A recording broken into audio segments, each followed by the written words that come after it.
can hear you talking all through the intro, Keto. You can. Yeah, I can hear you. They probably heard you too. The mic's Sound like a bunch. it's supposed to automatically mute. That shit sound like a bunch of fucking gibberish. Because I was reading the comments, and I was like, bro, it said it called a tea house. Bro, it's like when I be catching my daughter, like when she be by herself playing and she be like singing and talking. It's like, what the fuck is going on with this little mini conversation you having by yourself? But anyway, welcome to another installment of the CBR, man. We glad y'all back with us. Tonight we got two of the coolest people that I've met in Chondro so far, Todd and Julie Gavin. And we're gonna have a good time tonight. Shout out Kino, Todd and Julie. I'll let you go first, and then I'll get to the little thing from Pat. But I'll let you go first. Okay, cool. First off, man, welcome again. It's been another one. We got another one cooking up for y'all. We got some heat drops for y'all tonight, man. We was late on this last night. Get this banner up real quick, man. Shout out to Chris, our sponsor. Let me get his banner up. At Innerbox 3D with them purchase. You know what I'm saying? And for the video you put up today too. Man, that video was dope, bro. The little mix, the mix all of the video. I was like, look at Chris over there. All right, I was like, damn, I ain't seen some of these in a long time. Right, he talked. Yeah, that was some nostalgia. He brought it back. I had to watch that thing about 30 times. So damn, 30 of them views probably for me. Yeah, I still have like some of the old ones left. But yeah, keep going, Kino. Yeah, I wanted to give just another shout out again to Chris, man. Thank you, man. You know what I'm saying? Shout out to the sponsor. You didn't get enough love last week, so we're gonna definitely make sure you get highlighted this week. We got, and it wasn't, you know, it wasn't nothing, no disrespect, man. We just got going. It snowballed. Yeah, and you fell asleep, Chris, so you wasn't there to remind us that you was even around. Chris fell asleep last night. He fell asleep on the couch. He said, I laid down on the couch to get ready. Come on, man. How you gonna fall asleep? But yeah, well, yeah, man, we back again, man. Back again. Guess who's back? What else I was gonna say? Oh, I wanted to give a shout out to my son football team, man. They made it to the Pee Wee Championship, but they lost. We lost the Pee Wee Championship, man. So shout out to them boys, though, and them two ladies at Willie B. White. Y'all did y'all thing this year. Y'all had a great season. I'm so proud of y'all. Y'all did amazing. If I can for a minute, man, I'm so proud of my son, man. Y'all just don't know. You know, watch your kid smile, man. Just seeing him be happy in that moment. But seeing that so many times, I'm gonna miss that on Saturdays. I ain't gonna lie. My Saturday's gonna be boring again. I'll be at work all day. This shit. Back working, back to normal life. Here we go. But no, shout out to that team, man. I know y'all ain't do what y'all everything y'all did, but a lot of the people on that team it was their first year playing football. For y'all to gel like y'all did, that was amazing. So it was an amazing accomplishment by y'all. And I ain't mean to ramble if I was. Sorry, y'all. My bad. You good? But that's it. That's all I got for you, man. My female. My female of the site. One of the Cyclops pairs. The female. She has. Excuse me. She's refused thrice. So we might be cooking with fish grease. I don't know. I'm happy to be here. Thank you. Thanks, Travis, for having me again on another episode. I appreciate the invite. Shut your ass up. I ain't got much. If y'all see me tonight and I look a little sluggish or whatever, I got hand, mouth, and foot disease, and I'm on painkillers. I'm on strong painkillers right now. Beyond that, I don't really got much going on. But we got some. That's why animals. That's why you're in that grandmother's robe. This is a polo hoodie, bro. Oh, look like a robe for a minute. Like you had this is Ralph. All right. Okay. All right. Okay. All right. My bad. I apologize. You know what I'm saying? But No disrespect. yeah, so I'm gonna show y'all some animals that Pat has up that he's got up for sale. So if y'all are interested, hit up Pat. I don't know many of the details for it. There's some Beox, and then there's one Manokwari Sarong. But you guys know if you guys got something like that, we know you guys can't really do advertising like that in the groups and stuff, on Yeah. IG. So if y'all got chondros for sale, we'll just call it the chondro classifieds, and we'll just put it up here. So I'm gonna show y'all these animals from Pat. Shout out to Pat, by the way, the OG. Let me get up in these comments while he doing that. Here's one of the Beox that he has. There it is. Here's This another time. Beox. This one's a little different. This is another Boss. Beox. That's nice. And then we got a Manokwari Sarong, and that's a nice yellow baby. No, Chris, this not a hard bar, bro. This is called a hazy hero. I tried to put it up in a video, but the MP4 wouldn't convert. So What is this? this Oh, is hold what. on. Is this the first picture you put up? That's the last picture. What have you been doing? I mean, in the comments, reading comments. I'm sorry. Could you do Here's this the again, first. please? Here's the first picture. Here's a Beox. Okay. Cool. Here's another Beox. All right. Like Adam Sandler say, by axe. There's another Beox. Huh? And then here's the last one. It's a Manokwari Sarong. Is that a sibling to yours? I don't think so. This one's younger. I don't think That it's is a sibling. really nice. That is really nice, though. I don't think it is, though. Cool. All right, so let's get out of here. All right, so we're going to get the show started, So hit man. up Patrick. Hit up Pat. Y'all see anything y'all like amongst that bunch? Yeah, Arboreal Obsession on Instagram or GT something Pat. Just look up Arboreal. It should be GT Patrick. Yeah, just look for Arboreal Obsession. You'll find them. Yeah. One of them gonna be like a green sarong as The third red head. is a Manokwari. This is a Manokwari Sarong. I was gonna say that black stippler. It looked like Yeah. it wasn't no Biak. Yeah. So that one's a Manokwari Sarong. My bad. So hit up Pat if you are in the market. We know it's Christmas time, and we know that people GGP like. Patrick one is gonna look like a half naked man in black and white. Yeah. That's him. You find it. That's him. You can find Patrick in the streets, anywhere where kettlebells are sold, with bald men with no shirt on. Satan sticks. Military haircuts. Anyway, man, I gotta introduce Todd and Julie Gavin because Orange County. They are two amazing people to know, and they're really good people. And every time I see them at a show, they show love, and I'm just glad that we got them on the show together. We had Julie on the Ladies' Night episode, but I don't think we got to hear enough from Julie, so we had to bring her back, and she brought Todd along. So this is gonna be a banger. So he said you brought Todd along, like she had to drag him along or something. He was dead. I ain't saying it like that. I ain't saying like here you go with your like Todd dead weight or something. Like Todd dead weight or something. I ain't go with your shit. What's up, Todd and Julie? Hey, hello. What's up, y'all? How y'all doing? We're doing good. Doing good. Glad to have y'all. Thank you. Thank you for having us. Y'all set up so nice. Thank you for allowing me to come along.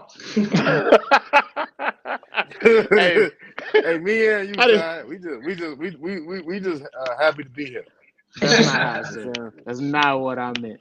But I'm glad that both of y'all are here because we talked about getting you guys on like over 2 months ago, I think. I know. Yeah. Finally worked out. Yeah, it finally happened.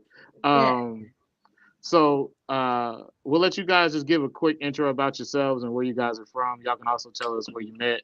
And you can tell us how hot you think your husband is again. Yeah. Unless he's, on a TV show. And then that's okay, well, I'm Julie Gavin. I'm from actually a small town in Colorado, Cortez, Colorado. And I met Todd in Durango when we were both going to college. And then at some point in time, 2008, when we moved to Texas. 2003. 2003, a lot longer ago. 2003, we moved to Texas. So we were in Plano for a year renting, and then moved to Keller, and then now we're out here in Justin, Texas, where it was more in the country, but now we have So to. look, so Julie, how Ty put the moves on you? What was Ty? What was your matter of fact, Ty? What was your go-to when you No saw moves her, at all. when you saw her on college campus? You saw her strutting around there. What you do? I was the waitress at the restaurant, and he was like a delivery guy, and then he was a cook. So he cooked for me. I brought him drinks. That's how you get them. You got to feed them and make them laugh. That's how you get them. So were you guys separately into reptiles growing up, or is this something that happened when you guys were together? I had reptiles when I went to college. Cortez, like that whole area, never had like pet stores or anything like that. So we had, snakes in the backyard and scorpions and centipedes and tarantulas and what have you, and lizards, but nothing in the house. So then when I went to school, a pet store opened in Durango. So I got a chameleon, and then I got a ball python, and then I had those two for a while, but yeah, then it was later. Then it wasn't until we moved to Keller that we got another chameleon. And then, we had a bearded dragon in Durango. So. Yeah, I enjoyed reptiles when I was young. Not really snakes, but reptiles. And I had an iguana in college, and then just this recently, we're a bad pair for each other. There's nobody here to say no. There's nobody to say no. I grew up with a lot of other animals. My dad was a vet, so I grew up around all kinds of other animals, but not many snakes or that. So are you guys both teachers? No. He's I always come up with my stories, and he's like, I can never be a teacher. So no. I work in operations for a breathalyzer company. We do the ignition interlocks in vehicles. Oh, that's cool. I don't know what happened to Keno. Keno, he just fell out. But that's cool. I had a roommate in college. He was older than me. He was actually not in college. He was a manager at the Best Western, which is hella weird to be 19 years old and living with some dude that's 30. But he had a breathalyzer installed in his vehicle because he kept getting DUIs. Most people know someone that has one. Hey, I mean, it makes sense, especially in his case, because he just couldn't control himself. We didn't live together that long. But yeah, so when did the reptile journey for you two guys start? When you guys got together and then on to you guys getting your first chondro. Okay, so I was looking for a reptile for my classroom. And so did a lot of research on what would be something that'd be kind of low maintenance for in a classroom and didn't have a lot of extra like heat things, didn't need a lot of extra heat or anything in it. So I found crested geckos. So I got my first crested gecko, and I bring them home on the weekends because up until that point, the reptiles we had in Colorado, we weren't so successful with them, poor things. So we brought it home every weekend to make sure it was taken care of. And then we decided we wanted one for the house too, to be at home all the time because we were really enjoying that cute little baby. So we went to NARDC in Arlington and came home with 3 more. So then it kind of snowballed from there. So then we decided to start breeding crested geckos. So that's where we started. And then to get crested geckos, you had to go to reptile show. So we would go to the reptile shows, and I love the snakes, and he was not such a fan. So it took a lot of reptile shows to get him just kind of used to being around snakes. And then we were at a reptile show once, and there was this beautiful corn snake. She was red, beautiful. And I held her, and she was great. And did you hold that one? And he held that one too. But I think somebody else had a retic and just put it in his hands one day. And I was like, look at that. You're holding a big ass snake. So he, after that, he let me buy a little baby corn snake. So we got to have a little baby corn snake. So he built a great bioactive habitat for it. And then after that, we just kind of, we were able to get on to snakes. So that's interesting because you guys do vend shows for the geckos, right? Mm-hmm. We do. Mm-hmm. So you guys got a lot going on. Is it Crested Ranch? Crested G Ranch. Okay, Crested G Ranch. Don't forget the G. Put the G in Yeah. there. G for Gavin, for geckos. See? I thought it was gonna be for gangster, but you know, Gavin works fine. That too. I can change it. So as you guys got deeper into crested geckos, like, what was your first chondro purchase? Like, how did that come about? No, go ahead. No. Okay. Well, first, he's the one that wanted the chondros. He's the one that was into the green tree pythons, but we'd heard all the rumors. You know, they're hard to keep, they're mean, they die, they do.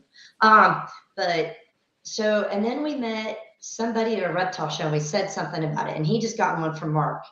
So then that got us looking, and so I contacted Mark to see if we could like maybe go see his chondros or what we could do, and then he got us in touch with Bill. And so then we went on a Father's Day. It was my Father's Day gift to Todd, was like, let's go visit somebody's green tree python setup. So we went and met Bill for his facility. Yeah, we just jumped right up. We had no idea we were in the big leagues there. Yeah, no idea who we were dealing with.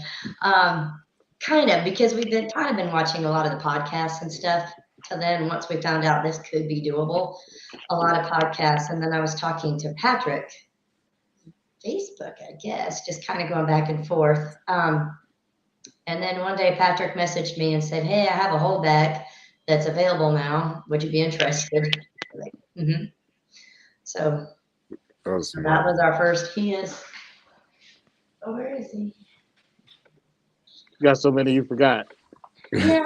Hey, so Ty, so how was you the one out of both of y'all that was wanted to buy the snakes when growing up you weren't even around snakes? Yeah, I always liked the green trees and just how they perched up looked, and it was. I just always thought they were beautiful and would love to have one, but their reputation kind of scared us away forever. And then once we learned that really wasn't true, and went and saw bills and held them and all that, so it was just really changed our mind and figured we could do it. So early on in your chondro adventure, like, you guys were locked in with the three wise men of chondros in the DFW, Pat, Mark, and Bill. So I mean, you skipped a lot of things. Like, you guys, like you said, you went straight to the big leagues. It's kind of like skipping college and going to the pros. So that probably was a better jump. I think it's probably is a better jump is starting off with animals that you know are very well established from well established keepers themselves. So I think that you guys probably had a more comfortable time for learning. But how did that translate with you guys getting those first snakes, that first snake, and having them to talk your way through it, I guess. I'm tired. Good. So being like how we got it, like yeah. How did we get it? I guess we went. Yeah, we just picked it up from Patrick at his work, and it was helpful to have. I mean, Patrick's, of course, he's always there. It seems like for everybody. Yeah, for everybody, literally. Very easy and comfortable when Patrick was always available and willing to answer any question and help. It was. I mean, we asked probably thousands of questions right away, but. Hey, the thing is, Pat make you feel like none of them is hassle or nothing. Oh, yeah, he'll sit there. You ask 1,000, he gonna sit there and answer 1,000. He gonna have like another 1,000 things to do with. Yeah, and he'll talk with you for hours. So for real. I've just found like with every reptile we've ever gotten, like whatever species or whatever we're getting into, like I can do all this research and all this back, and we can have a setup and we can have it going. But as soon as I bring that animal in the house, I'm like, whoa, what do we do? Like you just kind of freak out. It's something new. I'm like, how do I take care of this? I'm not quite sure. So I think part of it's like having that research and that knowledge, but then a lot of it too just comes from having the animal and just like being with the animal and learning the animal and really seeing what's working. And then if you notice something a little off, like what do you adjust to make sure it's okay? Yeah. So we had a question from Chris. He wanted to know what kind of lighting is used. In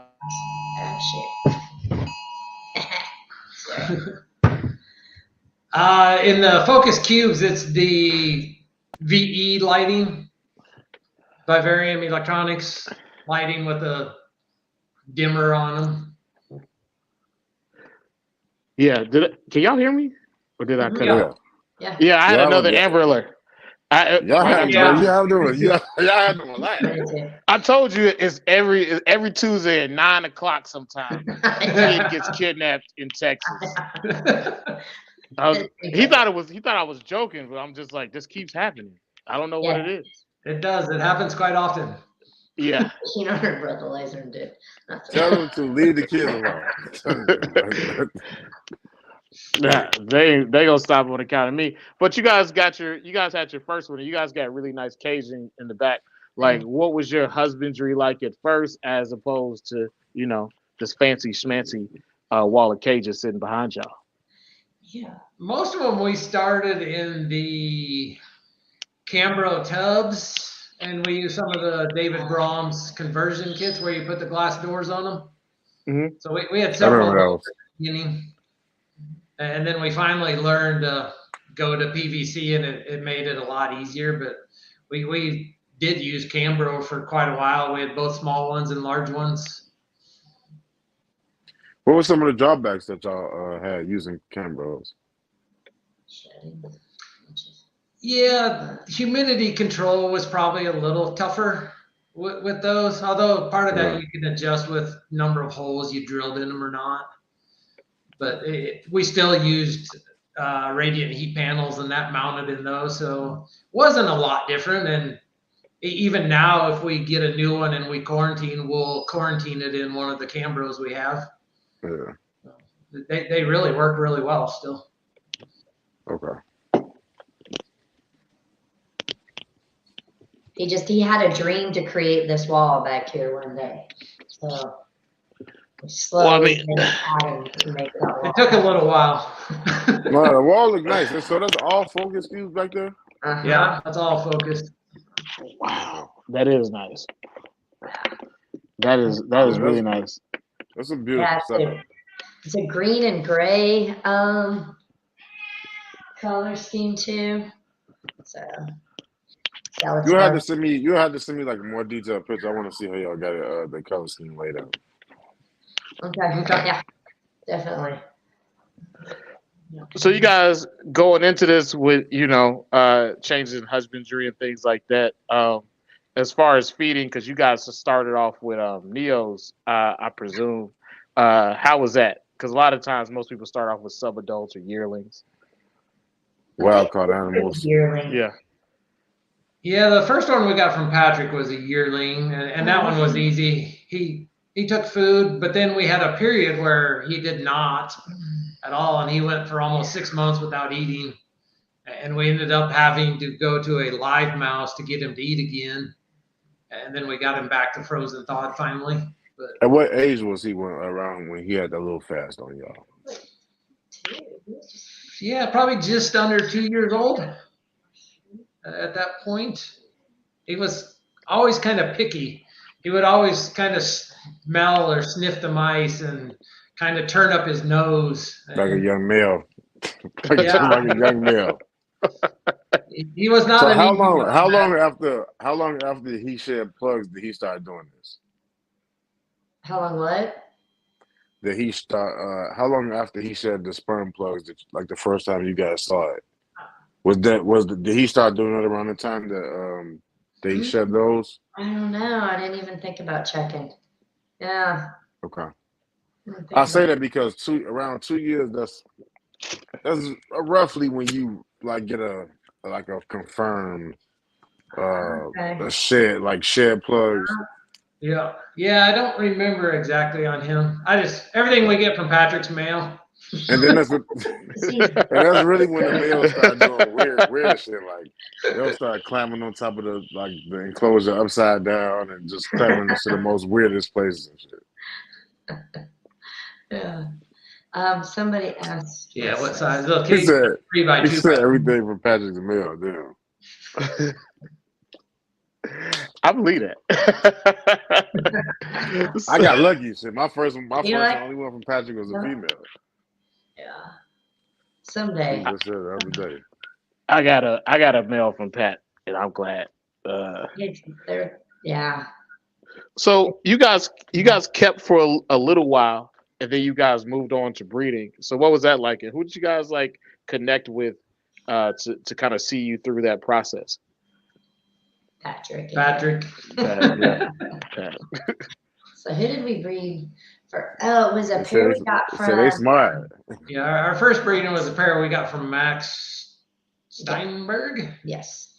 So it was a proven pair already. So that was kind of almost a cheater pair for us. I remember that. That was like a Tilly offspring, right? Yes. Yes. To a what is that? Yeah. Max's shit is did you get the miso or no? Yeah, we got the Misul and the male of Yeah. Dave Okay. Newman. Yeah, that's what it is. Yep, it's from Tinley Diablo. Okay, yep, there we Yep. go. Yeah. Hey, so y'all got the mate. So what? Max. I remember Max had because that was the second. I think he did that pair twice. Yes, he did. And I think he the did. second time, I think Bill ended up taking all his Neos. Correct, because he was moving. He had moved like a huge move across country or something, right? Yeah, when we picked up our pair, he was relocating back to Chicago. Yeah, I remember that. And he just got out of Chondros after that? Yeah. Yep, those were the only two he had. Yeah, He I was remember that. more of a I fish remember guy. that. I remember that. I remember that pair. Yeah, I remember that. Yeah. I didn't know y'all bought the pair though. That's crazy. Y'all got that from straight from Max. Yep. Has the pair produced for you guys yet? What'd you say? Has that pair produced for you guys yet? Well, Yeah. Yeah. Yeah, the first year we only ended up with one baby. Okay, so that was the one that you were talking about. Mhm, That was the okay. Yep. All right. That was our very first, our single baby the first year. Okay. Our learning curve. We did learn a lot that one because after they paired, we thought nothing was happening, so we ended up pulling. Yeah. And for the people who missed the ladies' night, Julie had kind of alluded to that question, but I guess since we got y'all both here, can expand on what happened during that first class, since that was y'all first foray into breeding. Yep. So we thought nothing was happening. She actually went back and took a meal. So we ended up pulling the lay box. Okay, we're just nothing's going to work this season and that. So unfortunately, she was also in a vertical cage instead of a horizontal one. And we didn't pull perches or anything. So when we thought nothing was happening, then I just went in one morning and she was dropping eggs from the top perch, some of them in the water bowl, some of them on the ground. Oh, damn. And we tried to save everything we could, and some of them weren't viable from the beginning, but it looked like a few more probably would have been viable if she hadn't dropped them probably in the water bowl. Yeah. But we really ended up with just the one viable egg, and with Patrick's assistance, we were able to take that egg all the way through and actually get the one baby. That was kind of tense for the first time, knowing that we only had one shot at anything. I know, man. That had to be rough. You only got one egg there. You're like, oh man, that's a lot right. That egg got stared at a lot. I bet. I bet it did. but to be honest with you, like I know several people whose first clutches they were not very big. They were like 1, 2, 3 eggs. Just because things happen, and I think that also with the females sometimes they don't. There is a guidebook for like how this is supposed to go, but like it doesn't work that way all the time. Because I know my first pairing, like I was nervous because my female didn't have a prelay shed. It turned out fine, um, but trying to time things is difficult, Mm-hmm. especially when it's your first time because you don't know, and Yeah, that's and probably the this hardest one part. You're didn't. always nervous. She didn't do a prelay shed at all either. Yeah. But she's eating. Hey, I wonder if that's a Texas thing now. Yeah. Maybe. We don't need no For two prelay of us sheds that in didn't know Texas. what we were doing, it didn't help. There was no prelay My shed. own Or nothing. prelay Just shed. took a meal. Yeah. So I mean, I understand like how timing is supposed to go because I've seen like 3 different like people's like you know timelines for how things are supposed to happen, and they're all slightly different. Yeah. Yeah. And she was a big snake to begin with. So I was like, well, maybe I was just wrong thinking she was gravid. So, because you just got, especially when she took a meal, I'm like, okay, well, we're done. Yeah, it's Thinking it's, that- it's a hard thing to try to clamp down sometimes, but when you recovered the eggs, like what type of incubator did you use? Yeah. The sea serpents. Yeah, we have a sea serpents. Yeah. How many eggs did she have in total, by the way? It was a lot. She had a lot. She had like 20. She had over 20, I thought. 21 to 23, I think. Yeah, that's a lot of eggs. Mm-hmm. So a lot Especially of for that being the third time for that parent. Mm-hmm. Right. That's really cool. Yeah. A lot of slugs, but Slugs, small ones. But there seemed to be quite a few eggs that I thought might make it and might go. So it was sad. And they probably would have won if she wouldn't have dropped them so high. yeah, most likely. Nice. Yeah.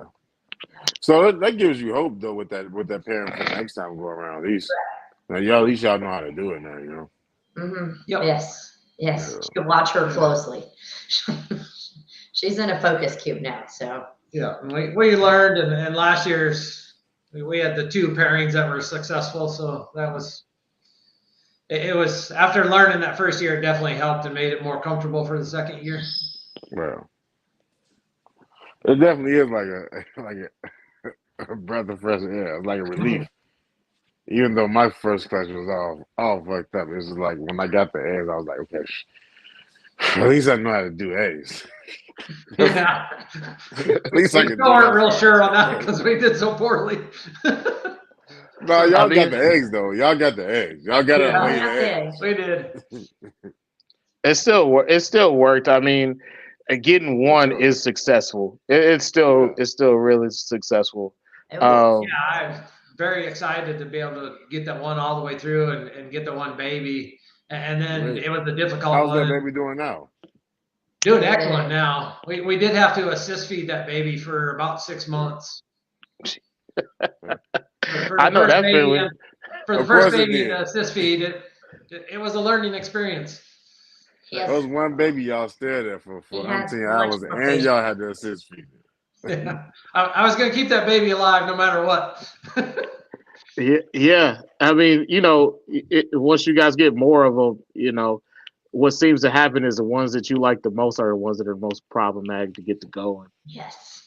Yeah. It's weird. It's just like this is when you look at them, just like this is the one I really want to keep. It's just like I don't know if I want to live for you, and it's Tell me about it. it's just terrible. It definitely made it easier this year because we have a handful of assist feeders from this year too, and it made it real easy to do those because of the first experience we had. What did you assist feed with? Mostly pinkies or pinky heads. That first year, though, you did.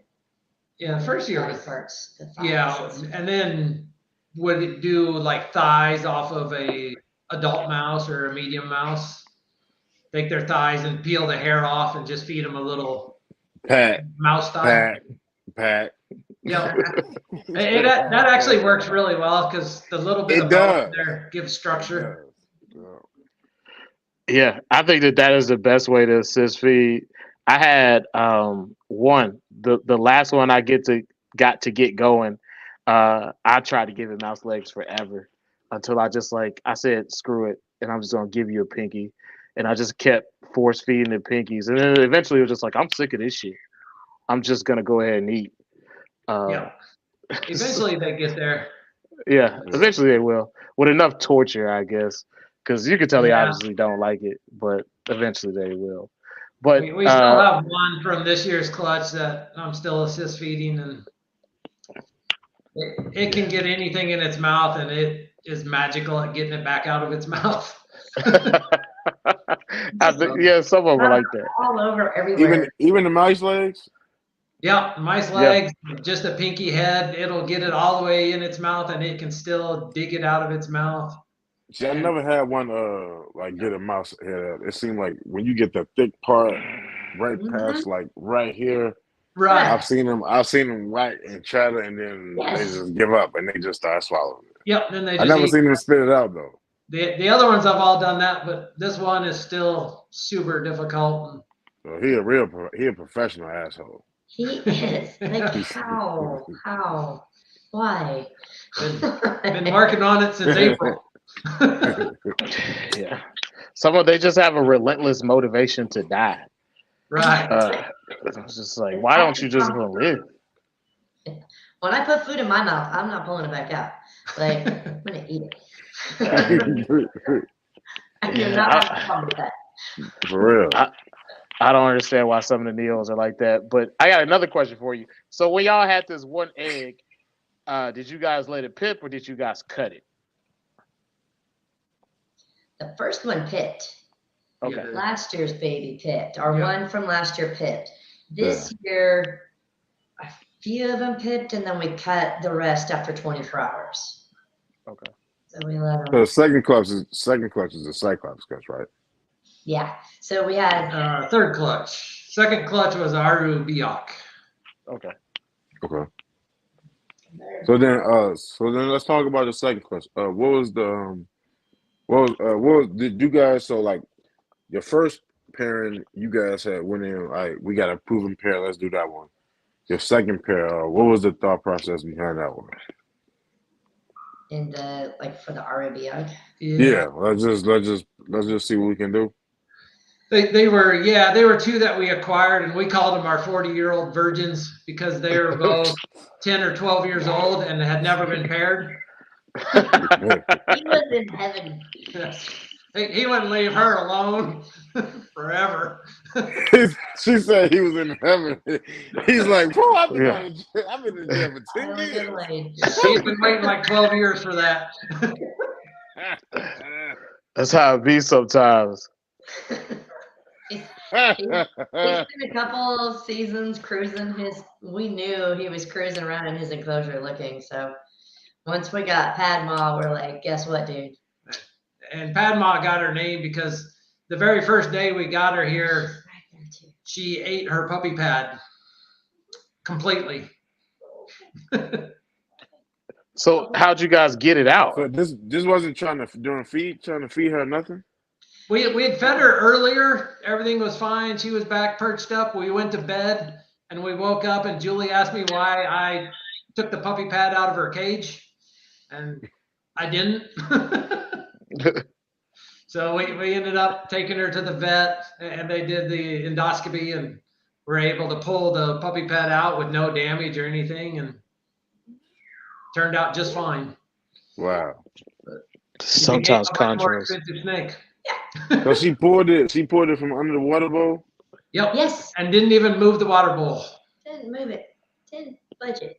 So I don't know. Oh wow. I don't know if she was wrapped around or holding the water bowl or what, but it was a full-size large puppy pad. And a full big water bowl too, and she didn't spill any of it. Yeah, big ceramic crock water bowl. She's out. She ate like a lady. She was yeah, Those are the Them rat droppings, they got on that puppy pad, and it was just. Oh, goodness gracious. Oh, this is my girl. We He got said y'all talking about too many damn snakes, man. What about me, man? Yes, she loves What is that? What She's is that? like Great totally Dane? enthralled with them. If you pull a snake shed out of a tank, that is her thing. Just stop, sister. That's She a Great helps us Dane. there every time we change water. She's right there on our side, helping us. I think she wants to go outside. I told her. Is it a Great What Dane? is she? Mm-hmm. Yeah. Yes. Okay. It's a beautiful Little dog. girl. Yeah, she looked like she can stand up and like she about 7 feet tall. Yeah, she's big. She's pretty big. Just about probably 130 pounds. Maybe. Damn. Yeah, that's a big dog. Gotta still it out. You imagine having to pick up that shit? It takes a couple. You need to get the little pooper scooper guy with a spoon. Yeah. It takes like 2 or 3 It's for like one. a horse, man. It's that pail. It like fills up quickly. Yeah. I got a Rottweiler and his turds are big. I'm just like, man, I don't know what I'm feeding you. But yeah, big dogs. No. This is my last big dog. Okay, This is so my that's what I said before too, and then we went 1.5 years, and I was like, I need another big dog. So that's why we have her. Mm-hmm. And now back here on our couch is a Doberman laying back there too. So I got a question for the Doberman is the king of the house, right? Yeah. He's the biggest baby. He's not. The Great Dane definitely rules the house. Okay, all right. It's just doggy infighting. So how did you guys cycle the 40-year-old virgins to get them ready? Nobody wants to hear it because we did nothing. Y'all just said we They put them didn't together. have to, bro. They've been waiting forever. They didn't care. No, Yeah, somebody no locked you problem. down for 10 years, right? They locked you down for 10 years. They don't let you do nothing. I don't know, We bro. did nothing. They did both stop. They eating. ain't have to do nothing, bro. I don't know. If you lock me down for 10 years, the first thing I want is Waffle House. I don't know, man.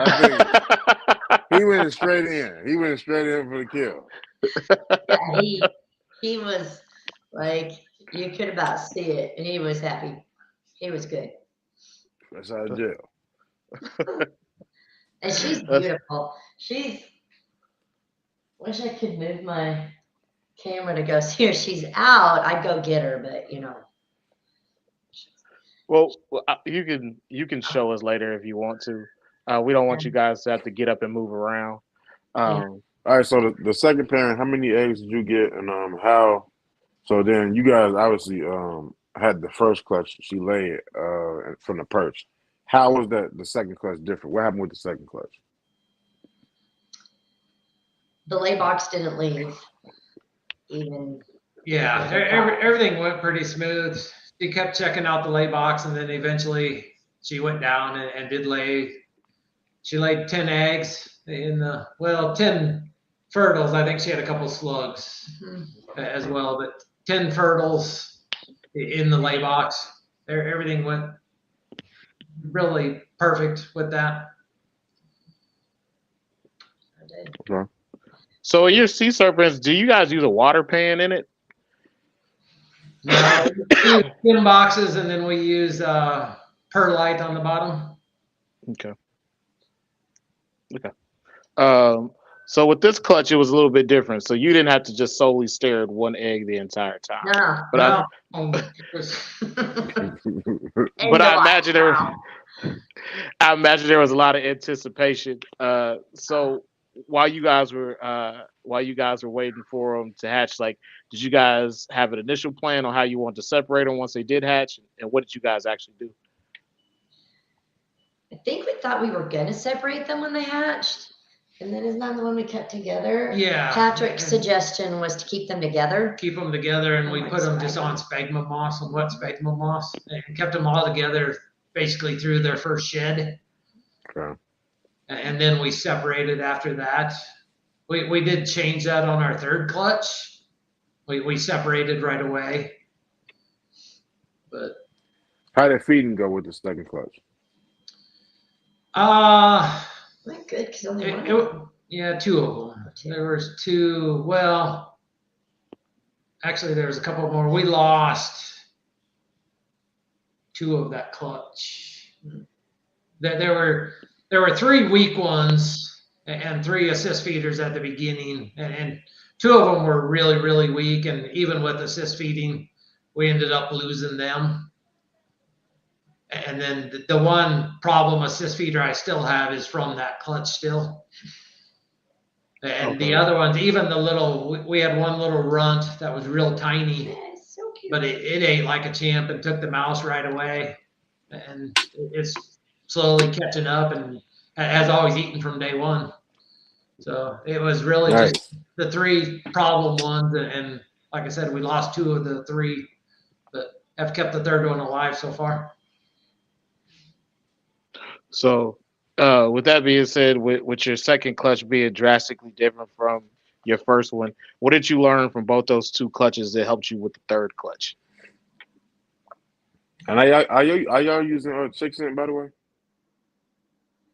What was that? Are y'all chick scenting, by the way? We do some. Mm-hmm. Yep. Yeah.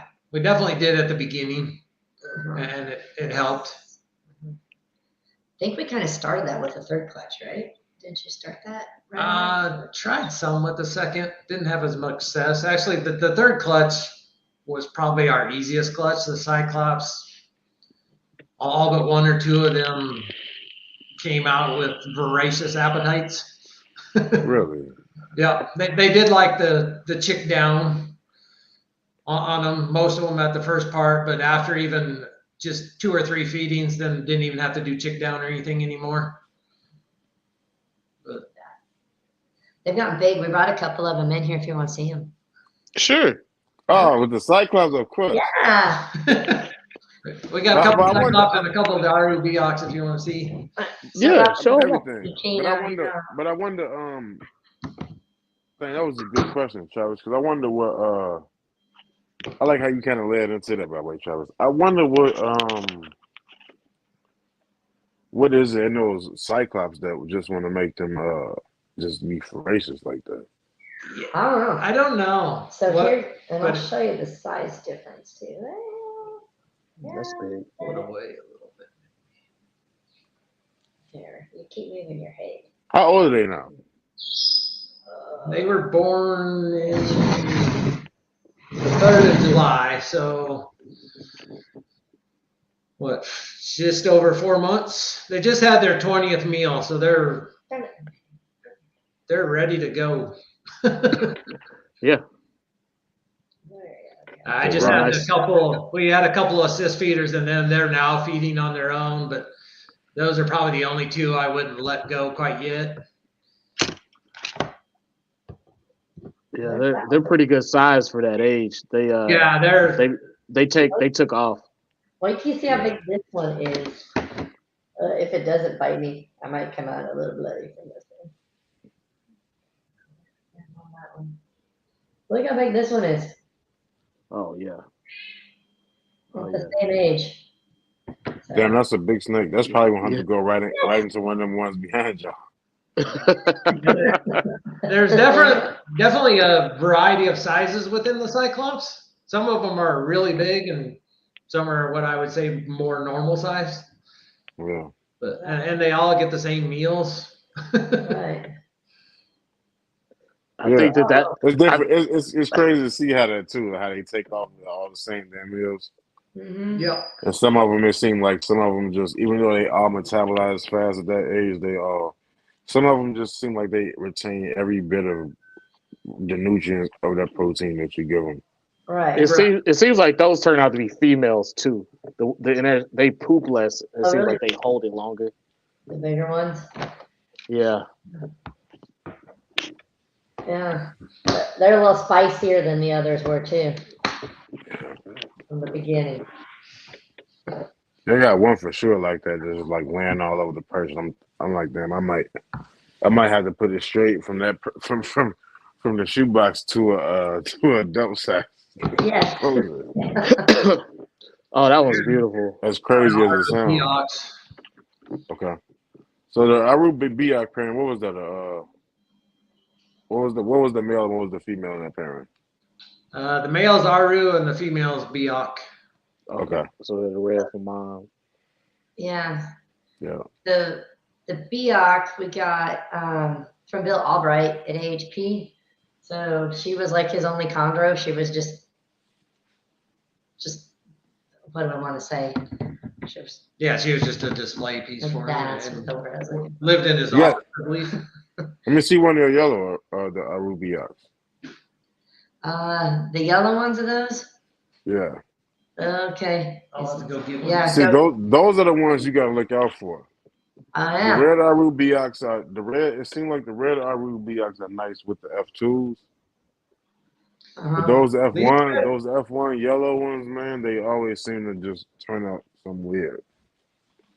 Todd will go grab one of those. Grab one of them. We've got those two are a little bigger. So yeah, we got her, and then we got the male from Warren Booth. It was his last chondro because he was just going to stick with the boas. So we got lucky. He brought that one to us in Arlington at a show when we were vending. So how does it feel to have, amassed such a large collection in a relatively short amount of time, mostly based off your own pairings? Right. It's kind of That's overwhelming. the good part about it. Like, Yeah. I'm like, oh my, we should really have maybe slowed down just a little bit. But I can't think of any like snake that we have that I would. It's some in that Texas. It's some in that Texas water, Julie. Y'all are hot there now. It's like what Maryland used to be back in the day. We've just got because we've got a couple from Patrick. We picked up this snake y'all last year. We've got a James Opdahl. We've got a few from Stovepipe. Yeah, Blotto, man. Blotto. Hey, did you guys meet James Opdahl? I watched his This is one of our Rubiaks. The yellow. This was actually the little runt. Like it's already turning green. And he's got his head's turning green. Oh yeah. When was the Arubiaks? When did they hatch? April 24th. Okay. April of this year. Yeah. Mm-hmm. And the cycle hatch when? July of this year. Yeah, July 3rd. Oh, so y'all went back to back. And that damn Cyclops is like 4 times bigger than that Arubiak. Oh yeah. Yeah. The Cyclops is huge. Yeah. Some of the And it's like 5. It's like what, 3 or 4 months younger. Yep. Well, this was the runt too. Yeah, this was the runt, but it's decent size now. Both of the yellows we have left of the Arubiaks is just the runt and then the assist feeder. Because we sold the others. What's your biggest holdback Arubiak look like compared to that Cyclops? It's that one. Was that the one? No, it's smaller than that Cyclops. Oh yeah, that Cyclops is the biggest. That is crazy. Yeah. Oh. Yeah, all of our Arubiaks are smaller than that. Yeah. That Cyclops. The Cyclops is huge. Wow. Yeah. Yeah, I don't know why it's so much bigger, like than everybody. There's another one about that size too, but the rest are, similar size to the first one I showed. Which is kind of crazy because both parents on the Cyclops are small. Yeah. And Cyclops are generally a small locality. Right. Mm-hmm. And Arus and Biaks are generally the biggest. Right. That's what I'm saying. It's like that, bro. What are y'all doing over there? I don't know. It's Texas. What you mean them? What you mean them, bro? I got 3 snakes here for you, bro. It ain't just them. Oh, what are you talking about? What do you mean, bro? Well, sometimes in Texas we feed our Neos Whataburger. They seem to really like it. That's up on weight. We don't have Waffle House to feed them, so we feed them Whataburger. We don't have that here. We got Harold Chicken. We feed ours Harold Chicken with Mouse House. Number two, yeah, give it a number two with the grilled jalapenos, the grilled onions. You know, If they those bring are it to you, like that's the longest wait in the world to go through a Whataburger. Like, ugh. oh. So I'll tell you the trick is. So this is what my wife does: is she uses the app and Whataburger from my house to Whataburger is probably like 8 minutes. So Ah, she puts in the order. By the time I get to Whataburger and park in the curbside line, it's done. is it? Yeah. Okay. We didn't Now have the same luck around here. We, We might just have a bad Whataburger, but we've had bad experiences. you know what it is? Is like you got to go to a Whataburger that looks like it's being ran by defeated adults. If you go to the Whataburger that looks like it's being ran by kids, you're gonna get all types of BS. You're gonna get Yeah. all College types of kids. BS. Yeah, They gonna mess your food up. bro, they don't care. I think that when you go to the Whataburgers with the kids, I don't think that they read the orders, and No. it is not just Whataburger. They just throw shit in y'all bag. And then you Man, got it's- Chick-fil-A next door that's putting through 100 people while you're getting one person through Whataburger. Yeah. Yeah, Hey, shout out to it's that spicy deluxe at Chick-fil-A. No tomatoes. so like here in San Antonio, like there's this thing with restaurants where it's just like the things that you order sometimes they feel like they're gonna give you what they want to give you. Uh, it is just weird. Like I got a friend of mine, she's a vegetarian, and she went to a restaurant around here, and she was like, "Just give me the fajitas with just the onions and peppers," and they brought it to her with chicken. And then they just, when she sent it back, they just took the chicken out. And I was like, Yeah. it makes a lot of sense. Makes a lot of sense around here. Like I'm not surprised at that at all. But, I always have to that's worry how it about goes. that. I can't eat gluten. It makes me really sick.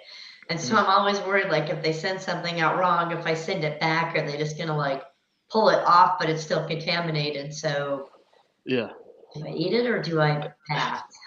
yeah, Well, you, yeah, you can tell when they put it off though. yeah. You can tell. Oh, yeah, I can easily tell if it's come See, back. when they pull it off, what I'll do is I'll walk out after that. Hmm. You got your this. I will Give tell me you my this money. though, the Whataburger around the corner from my house messes up so much that we have like 10 free meals or written on receipts that we just got to go return, and it doesn't really bother me. My wife doesn't, but it doesn't really help because she just orders through the app anyway. So I just got more and more free meals just sitting up.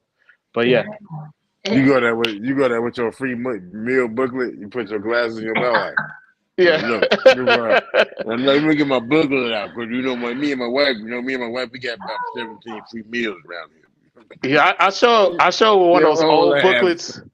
I show one of those old booklets for like the cash receipts with the 3 copies of it, the white, the yellow, and the pink. Terrible. I'll go on break. If you pull that shit in my drive through, I'll go on break. If you pull, I immediately I'll go use the washroom on your ass. so let's get to the third clutch because you guys didn't have to cycle with the first. So did you guys just do it like the second? You just put them together and just let them rock? Yes. So hold on. Y'all ain't do the tips. Y'all ain't mess with the tips or nothing.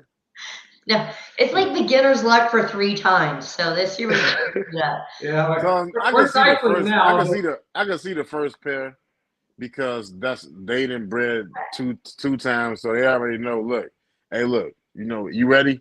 Hey, I'm ready. It's up. All right. Then I can see the second pair. Sounds like middle-aged sex. Is it up yet? It's up. All right, let's go. This is the third pair. I can see the second pair because y'all let that poor man.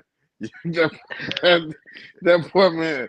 And you know what? We ain't gonna put it all on the man because she might have been locked down too. Y'all let her lock down. Y'all ain't let her have no sexual freedom. So I can understand that one. I can understand those 2 pairs, honestly. So virtually, But how the hell y'all ain't put this? She got a lockdown and got a sexy red CD. Actually, yes, we've got a special light in the room. That's very nice. Lighting and like she got that sex I light. think we actually got lucky got, on the third pairing. y'all got one of them lights that Travis got back there. Yes. Sex life. It'd be crazy if you came into your. It'd be crazy if you go into your snake room and you just see the snakes just singing Pound Town and Cardi B songs. We're not gonna do that. We're not gonna do that. Special We're moves not for gonna that do that. room. Sexy red, baby. No. So the third pairing, we had started We're pairing camera them song. just after Halloween. And I don't think anything took at that point, but we had separated them and everything. And then I believe in the middle of January, his heat panel broke in his enclosure, just quit working. See, there's a temp cycle right there. There's So until I could get another heat panel put in that tank, we just took him and threw him back in with the female again. Okay. And it was about a week. And at that point, they once again locked up and paired. And that's actually where we had success, was the second round. And so he kind of did get temp cycled, but she didn't. Yeah. And that would explain the difference in timing, because we paired both of those pairings at the same time, but got eggs at different times. So I think that goes along with, like, she must have been ovulating or something during that time when we put him back in. The timing was perfect. It was definitely cool in January, and it was too cool to just leave him in his enclosure without any heat. So we just put him with her and then replace his heat panel. How long was? Do y'all remember how long was it after you guys put him in that she stopped refusing eating? Ooh. I think the second time, I'm not sure she was eating yet after that, because she had stopped, and I don't think she was even back eating when we put him in there the second time. Okay. So he definitely was. Yeah, he wasn't eating, but he goes off food quite often anyway. A lot of our males are on off. So then, how often was then? So she was off food. How often are y'all feeding the females? Your adults. About every 21 days. Okay, cool. And usually. And then you said she was off food. So what? You fast your females for a certain amount of period of time, or she was just no, she was a couple food. Yeah, she wasn't. Feedings. She did it on her own from the first time we had put them together in November. She hadn't ever gone back on food. Wait, so what you saying was you put her, so I'm guessing you fed her, and then before her 21 days was up, you put the male in, and then she just never got back on after that? Right. Okay, I got you. Yep. All right. Okay. That's interesting that it worked out that way, especially with temp, because it seems like, everybody talks about the females have to be dropped down. I'm just like, I think it's pretty important for the males to be dropped down as far as temperature as well. What size enclosure are y'all keeping them in? The 3x2x2s. That's what I use for my females, especially ones that are I plan on breeding. But I think that for like males, you can keep them much smaller. Yeah, you could go much smaller. We have all of our adults in 3x2x2s, but you can. But you know what would make sense though about the 3x2x2s? Now think about it, that it will offer a larger space to achieve that horizontal gradient. Thanks, Matt. Right. So you probably where you don't need the temp job as necessary as you would say, right, like me or somebody else in a cube. You know what I'm saying? Yeah, the females will oftentimes be on the far side too, away from the heat. So I think they do some of it on their own. And you catch your females like they'll be all the way completely tucked against the cool side. Yeah. Yeah, and if you see the enclosures behind us, we have fake plants on each side, and they just kind of go behind the plants on either side, and then they have 3 levels of purchase that they can go. Wait, so those are 3 stacks of 3 2x2s? Yeah. They're just going deep. Yeah, so there's 12 enclosures in that wall. Yeah. because we've got a fourth row over here. You So can't. it's four. So it's four Yeah, threes. so there's a Okay. four over there. Yeah, there's That's nice. so it's 4x3. So there's a wall of 12 there, and then some of our other snakes are here beside us. We have our ball pythons and a brettle female, and then Golan, a boa. Yeah. All live next to us, and then in front of us we have a black racer and a super dwarf retic. So That's when I interesting was about the, that's just interesting about the 3x2x2 though, because you know, shit. Yeah, That's it drops you think quite a about bit. it. If you think about it, that's gonna change something up. So like, let's get deeper into y'all temperature. How y'all keep y'all daytime temps, and what are y'all temp drops like? Yeah, so perch height right underneath the heat panels, we do 84 degrees. Okay. And then, which puts the far side, if you go all the way to like the left bottom corner, I usually put a temp sensor down there, and it sits about 78 degrees in that Yeah. corner. So. And then that's all y'all do. There's no drops at all, just like that all year round. This year we're doing drops. So at night I drop them to 75 degrees. At From the basically 7 until 7. at the perch. Yeah, I not even perch. I just turn the thermostats down to 75 at night. But with this So room, then, there's so your many cool spot. So enclosures your in cool this spot room. is probably about 68 to 70. Yeah, it probably doesn't even get In that that far low. left corner. Yeah, in the bottom left corner, it probably still only gets down to 72. Okay. Because this room stays warmer because there's so many enclosures in it.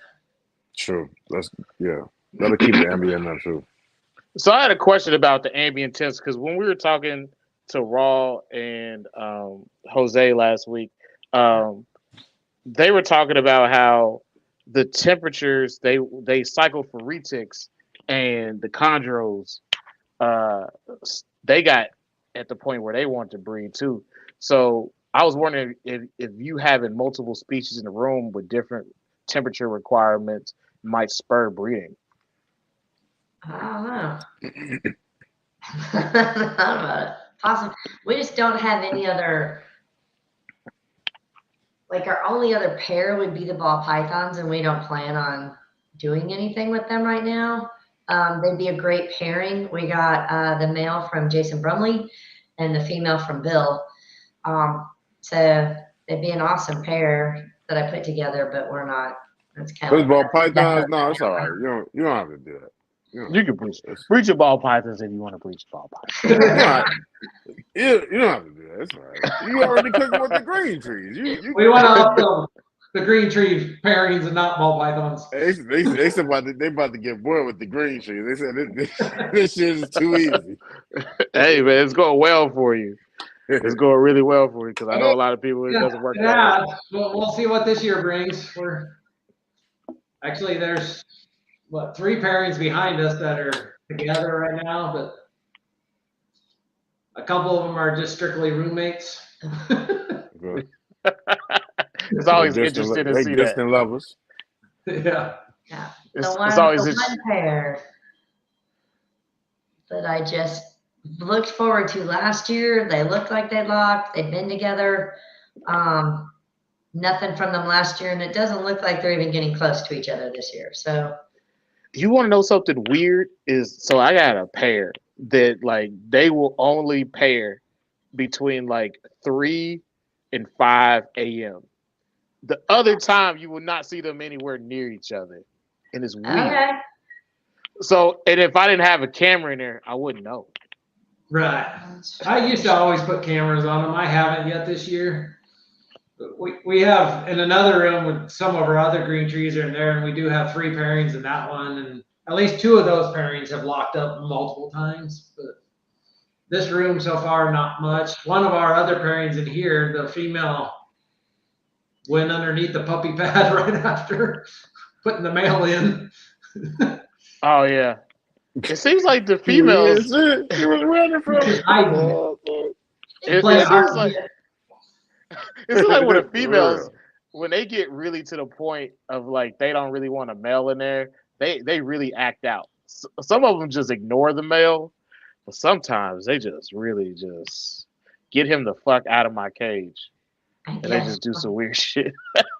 good with, Yeah, we're good with her hiding then. we are the Aru pairing we have behind us. They seem to like to just hang out and be roommates, so we might actually switch that one up. And we have our other Aru male from last year. We might use him instead of the other one and see if that will spur some pairing or something. Unless we put the camera on first, like Travis said. Yeah. I want to see if they're. Yeah. I will say this. You gotta get your Speaking of Cinemax Travis- after dark camera. I was Yeah. gonna say this. Hey, After all the speaking of, fancy lights are off. And speaking of, the music. I think it's kind of weird that Travis got those hours down to a T like that. It's exactly between 3 and 5. So Right, yeah. He knows exactly that is- when. That means you pour through a lot of hours of snake porn. Yeah. Yeah, that is not fun video to watch. Hey, no, don't disappear. Come on back. He's got to go check his cameras. He watches snake rub together all. Watching snakes rubbing together all night. You're a nasty bastard. Where you go? Oh my goodness. He might come back. He might have just bailed on us though. Matt Martinez, thanks for checking in. We appreciate that. Yes. Chad, where you go?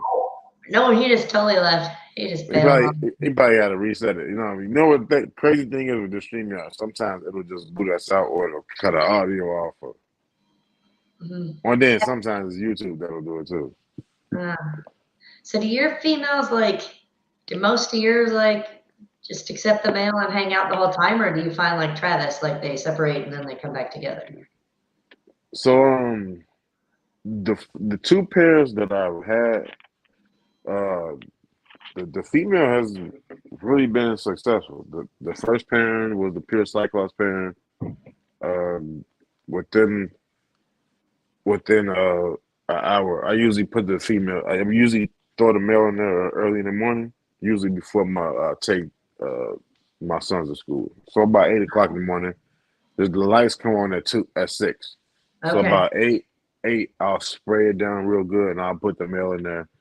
And usually, I'll leave out at about 8:30. By the time I'm back, probably 9:30ish, something like that. Well, I usually done that talk to Travis around this same time every morning. Uh-huh. Yeah. So around whatever time Travis go to work, probably about 30, 40 minutes after that is when I go back in the house. I usually both of those. Well, you know what? I'm not gonna say both of the time. The first time the male was on the female within like me getting home. It was like 9, maybe I say 9:45, probably about an hour after I left. I came back and it was just on her and for like 20 hours straight, just locked. Yeah. So the second time, now I don't know if this had a difference or not because those are two wild caught animals. So I don't know if they've been paired together or I just know I got both of them after OCC. So who knows? But my second pairing was a first time female with a first time male. And the male was about 3. That was Mikey Marsh male.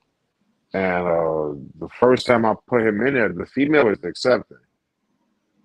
But like he couldn't find a hole. So that was just like some new guy stuff, like a young guy. So, and then obviously he eventually found it, because I got my clutch.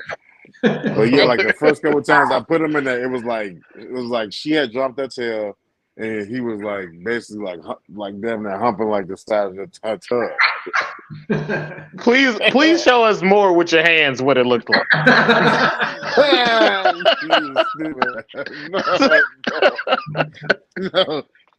No, I'm not gonna do that. I appreciated the visual. It was like on the side.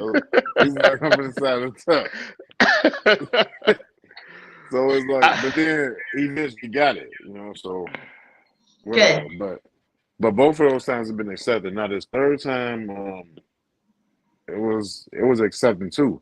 And I asked Patrick because it seems like things with his last parent now are going a little too fast for my comfortability. And I hit up Patrick and I'm like, Pat, look, it seemed like she might be going a little too fast. But much like how y'all clutch is, he told me, you know, it might have just been perfect timing. You might have just, you know what I'm saying? Just the timing might have just been there. But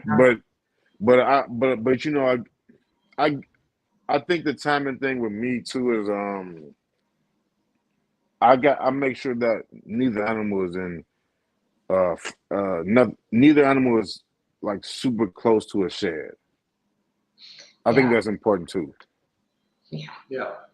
Because if y'all pay attention, I think if y'all were like not pay attention, not like a disrespectful way or nothing, but I think that I know for sure that when y'all pair y'all animals, I think that neither one of those animals they probably already had a shed or like in the middle where it's not closer to the end of it. I think that's probably why y'all females are definitely accepting like that. Aside from you guys having the temperature right and everything for them, like, obviously. I think that's addressed to you too. It's in the Oh yeah, works. because I don't got no quick grandkids.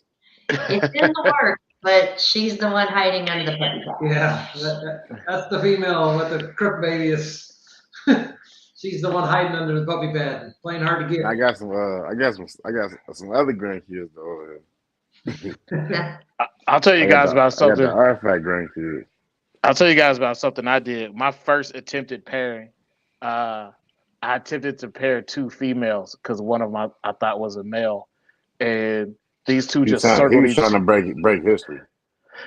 I didn't know it was a female, but they just kind of like circled each other in the cage and just spread urates everywhere. It was just a circle, just them hissing at each other. I was just like, I've never seen this shit before. And I took one to the vet. He was just like, yeah, this is a girl. And I was like, oh well, shit. Just doesn't work so well that way, does it? I mean, Twitter says it's possible, but you know. Twitter. No, stop it. Stop it. Our cyclops. Stop it, Travis. Stop it. Stop it. Pairing spread urates all over the place too. Yeah. They were messy. Do you guys get some that spread them on the perch? Yeah, they did. The Cyclops did. It was. They just turned their perches white. Yeah. You got to scrape it off. Yep.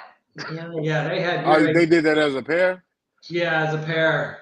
When they were, y'all got to mind y'all business. That's all. That ain't none of y'all business.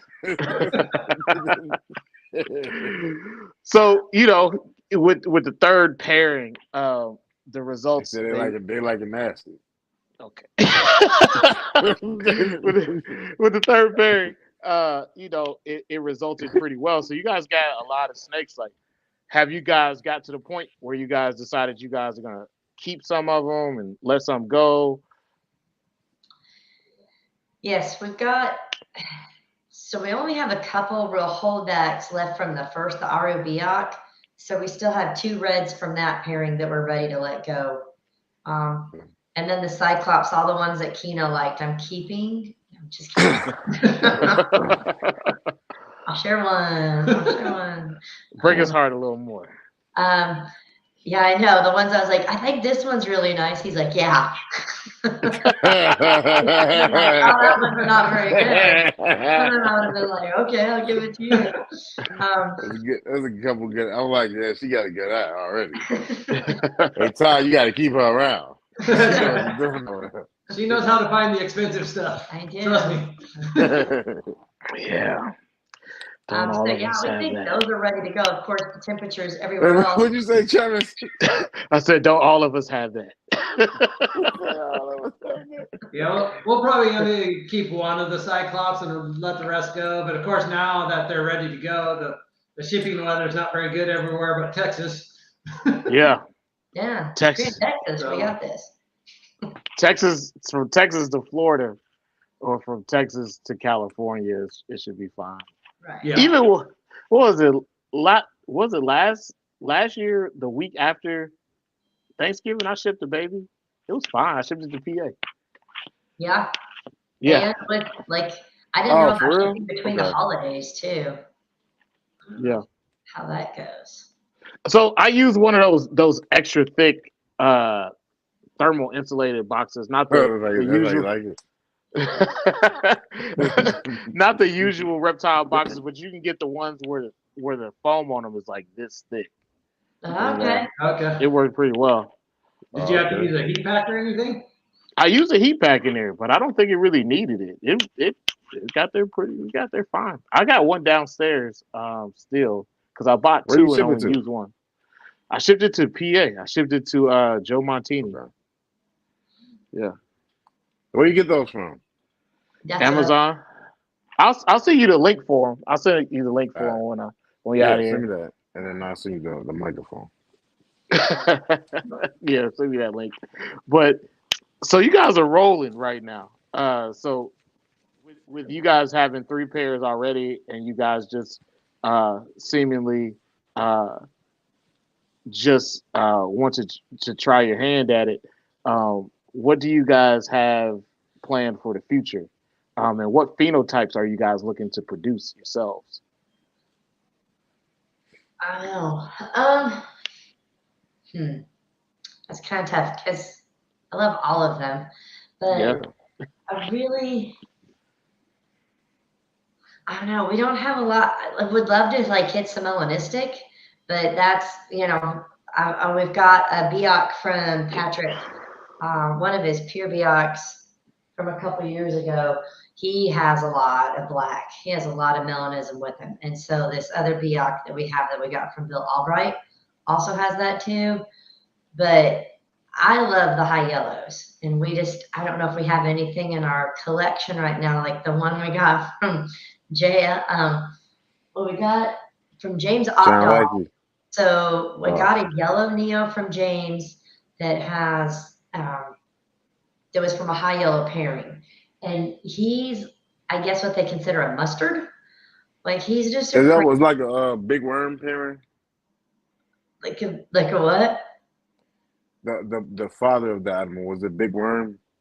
I can't remember. I'd have to look at my things. I don't think that doesn't sound familiar. Okay. Mm-mm. We're gonna have to ask Obdal. I think we're gonna have Obdal on again. So Yeah. AKA stovepipe. Blotto guy, Blotto man. And when y'all talk to him, did he explain to y'all what blotto means? Yeah. No, I don't think he Nobody did. knows what it means. So, yeah. I What can did go Tim back say? to my messages, but I'm pretty sure now.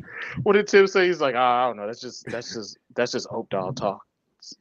I guess. Hey, did y'all get one from the parent Okay. from James Lucky too, the 21 parent? Patrick said my Quick Times Biak should throw high yellow. That'd be awesome. And we also bought one of John's, the JL Chondros, one of his females a couple of years ago, a year ago. She's gorgeous. So she's got a lot of yellow on her still too. So Put her to crook. Before y'all get out of here, later on at the end, when we get to I it, was please. gonna do the same thing. Dang, Chad, I tell you, we be on the same wavelength. I was thinking that too. People want to follow y'all, but yeah, get back Yeah, to. put that out there. yeah. You'd have to type it. It's way far over there for me. Otherwise, I'd do it right now. Put me Well, away. Come on. So, like, as far as high yellows go, at the end of it, are you trying to do like tricolors or just ones that are just mostly yellow? They trying to take all my damn money. Come on, high yellows and cyclops. Yeah. How many cyclops you need? He has a lot. He has a whole lot. Hey, look, I'm gonna be honest with you. Let me get through Christmas first. Okay. Let's have that. Let's have that. You could always trade Lemon Blade. No, I'm True. not. Lemon Blade is gonna die in my house, in my possession. Lemon Blade is the truth. He's shedding right now as we speak. He's shedding right now. Yeah. I have a. I'm gonna say this anyway. My fault, y'all. But I know a lot of people got some of them sarong biatch from Travis' first parent. But and the red, I know red is the hot thing. But man, the yellows from that pairing. Were they in the same? The reason it's the reason why I called it my animal the lemon blade. The blade, if you know, you know. All right. But the lemon part of it, the lemon part of it is because I like to call it Travis. No, I like to call it the fake lemon trees because you know those animals. If you look at the head of those animals, they look just like the lemon trees did. Now, I'm not saying they can only be lemon trees. I'm not saying that at all. I'm just saying they have that look, and that they appear like that. A couple of those yellow ones do. Yeah. Yeah, I told James I didn't want to see any pictures of his yellow snake if mine turned out all green. Well, I guess all the yellow ones from that clutch, they all look the same. Yeah, from James. Yeah, I was talking. I haven't seen the ones from James, but I know that James showed me one of the yellow ones when he was showing me his collection in his house, and yeah, he showed me one of those. Like, man, people got to stop sleeping on yellows. James, you got some nice stuff over here. You gotta see Big Worm. Big Worm got like 4 green scales on it. Man. In total, like 4 green scales, I think, something like that, like 7 or something. I saw he had some Beox for sale this weekend at the show he was vending, and they were melanistic. Really? Yeah. So if you guys are looking, talk to James. I don't know if he sold them at the show or not, but he had some melanistic Beox. That was a pure Beox parent? I guess so. I saw a picture of it. I was just like, you didn't tell me about that, James. Why didn't you tell me about that? But yeah, they're nice. You've been talking about some pure Beox too. Yeah. And Pat's got pure Beox for sale right now too. So. Yeah. So I've got.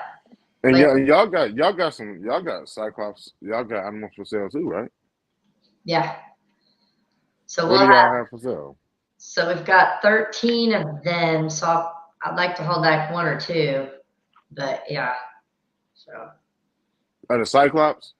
Mm-hmm. Yeah. So we got you got 13. So you probably got 11 for sale. Yeah. Yep. And then we got you probably really only got 10 for sale because that's true. Well, you get first. No, it's on my throat because I got a coughing. That's right. Coughing virus. Well, when you guys get ready to put them up, just let us know. We'll put them up on the show. Okay. Yeah. Then we got the 2 red. Yeah. Aru Beox also. So you guys, y'all can also send pictures of that to us on DM and Instagram, and we can just post them on our story. Okay. Yeah, I should have thought like the one video. So when people follow us, like the video I posted on October 7th has like our James Opdal snake, and then at the very end, that little reel has the Padma, our Beox from the 2 babies that we have available. Okay. And then this one, I know it's not easy to see, but that's our one from John. Oh man, that's beautiful. Look at her. Isn't she gorgeous? That's from John Leckie. Yeah. Yeah, I got a yellow. Jamaica's from John Leckie. Oh yeah. Okay. Yeah. Yeah, it's from the Black Pearl bloodline. So all the black on it. Nice. People be sleeping on these yellow neos, and I'm like, you know what? Cool. Y'all sleep on that, especially the designer yellows. Yeah. So, what is you guys' capacity? Like how many animals do you guys think you guys want to work with coming up in the future? Because I know time is an issue and space is always an issue. But what do you expect to be working with in the short future? I don't know. He's wanting to bump it up. So this year we had 23 babies. Take care of that. Seemed like plenty. It's up. We've spent a every lot more. shit every day. Yeah. I mean, if they all eat, you know, that's one thing too. Yeah, once they're all eating, it becomes a lot easier. But Yeah. the trouble ones that take all the time. Yeah, that's usually the case. But I think you guys got, you guys got 3 underneath your belt. I mean, Yeah. that's pretty special. A Yeah. lot of people that try don't even get one. I think that the majority of people that try, they Right. usually Definitely feel blessed, and I mean, we have to give Patrick a huge thanks to that, because Patrick has been immensely helpful and responsible for our success.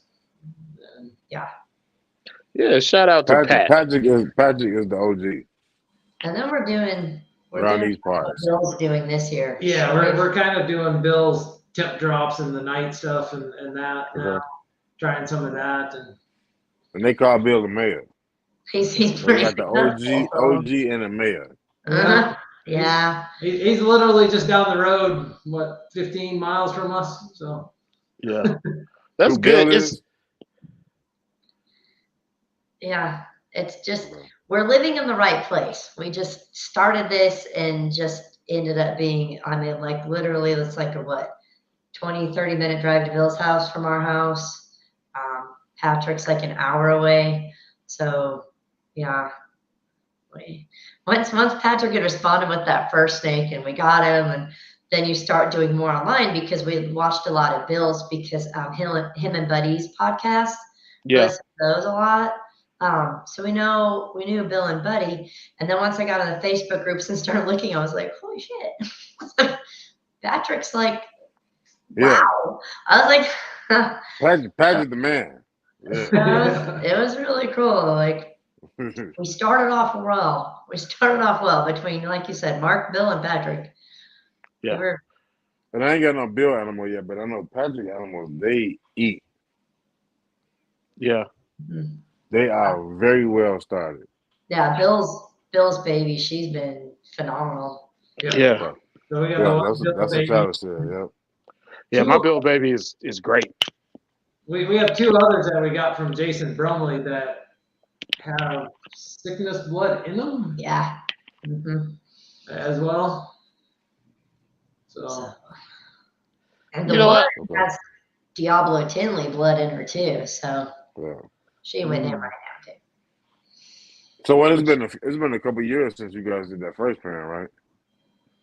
Since we what? Since you did the first parent, yes. Yeah. Is that the next parent you guys got up on the to breed this year? Mm-hmm. So we've got that female we're gonna try to breed again, but we're using a different male this time. Okay. We'll see. The male's a virgin, so we'll see. But if nothing happens, y'all gonna throw the male, the proven male in there? Yeah. I would think so. So I'm trying to remember. Yeah, we're trying the blue Dave Newman male with the Brick House. Yeah, Brick House, who we got from Jason Brumley. That's the one that has some sickness blood in her as well. So that's a good parent because that's sickness. That's like a cyclops of sickness, right? Yeah, we're hoping it's hiding in the background. Okay. So I got a question for you two. Like, how do you guys divide the labor between the two of you guys? Okay, that's a good question. We do like a main water change on Saturdays, and so we both all kind of do that. And so whoever needs like cleaning up or something, just if you get that snake, then you're the one cleaning it up. And then through the week, there's always somebody needing cleaning up. So it's whoever's home. So a lot of times that's me because he works later. So I can be home when the lights are still out so I can clean and do a fresh water change if need be. he does like he's like hopefully nothing ever happens, but he like has on his phone like all the snakes and what size mash they eat and when they need to eat. Yeah. He does Yeah, all the Ty. nice Yeah. I ready feel you, for Ty. Mhm. Ty gets the elbows dirty. I pull a lot of mice. It's a lot of mice ready. So then we both feed. Nice. Um, That's cool how y'all got that system. Y'all that code system y'all got. Yeah, we pretty much do all of it together most of the time, unless somebody's not around, and you always gotta And try that's to what Julie was go saying. out. Julie was definitely saying that when we was on the first time, Ty, she was definitely giving you your props. Yeah. Yeah. I just try to keep up with the enclosures for the next ones. Because I'll find an empty enclosure. I'll be like, so, what are the plants? He's like, somebody's growing up to fit in there. I'm like, just My wife- like, but we got this one over here, this nice baby right here. Check it out, though.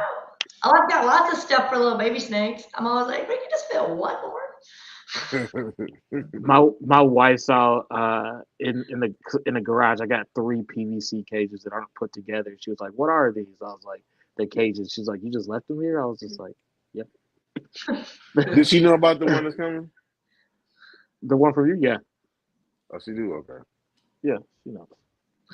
She knows. I'm waiting on Julia to talk to me. Oh, that was the crook and beyond. that's a What's up, Alan? But yeah, the is that's not Alum. Alum is already he was already he's here already. Alum is already here.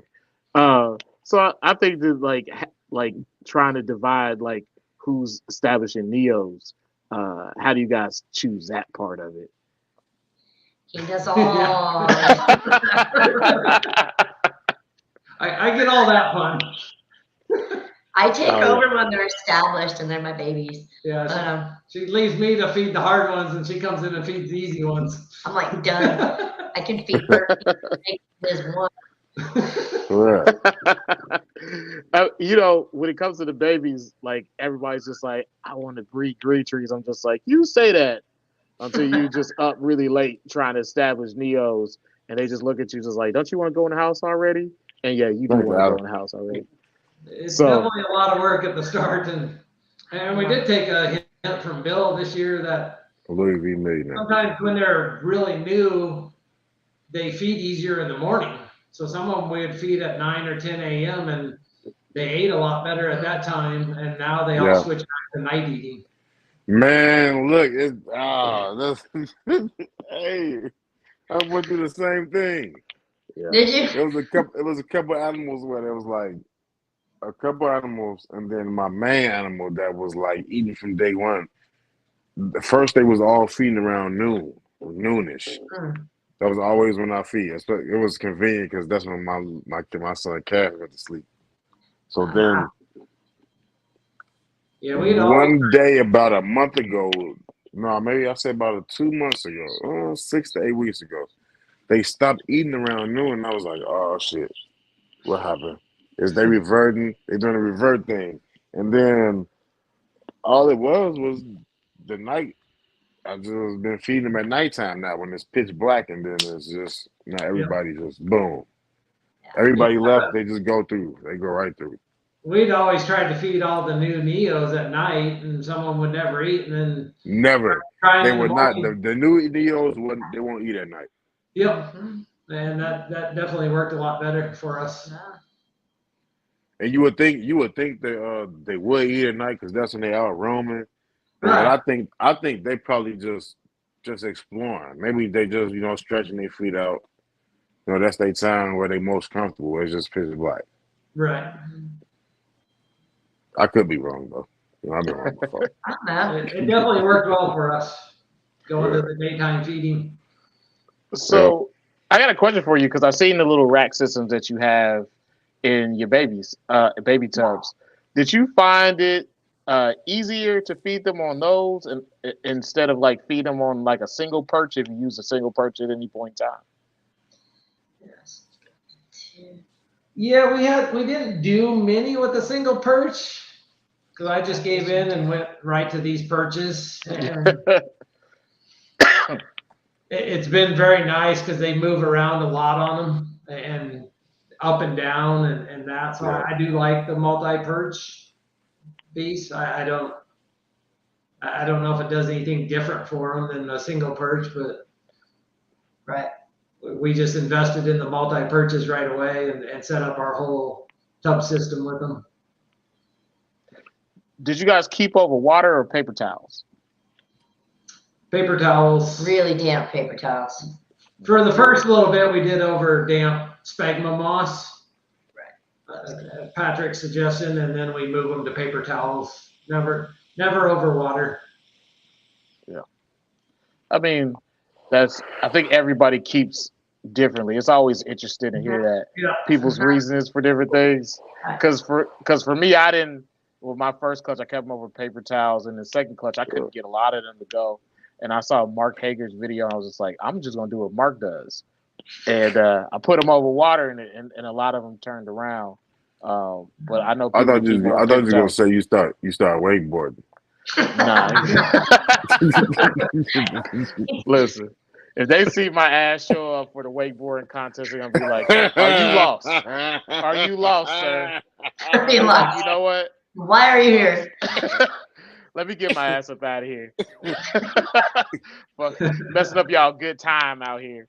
What you mean, man? You might go out there, like a fool, perform. Be No, man, around, flipping around. No, we already got Mark doing it. We don't need two people in Texas with long hair doing flips on wakeboards over water. Mark got it. You see dreads flying upside down, going over waves and stuff. I would be like, yo, y'all gotta let me into your competition. I'm Mark Jr. That's my dad.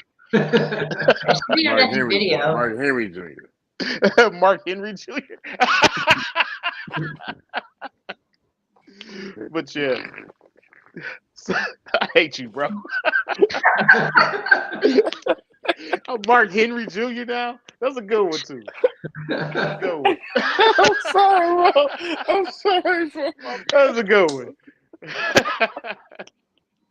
But yeah, it is really interesting that you get to get so many different perspectives, especially where you live in the DFW from like solid keepers.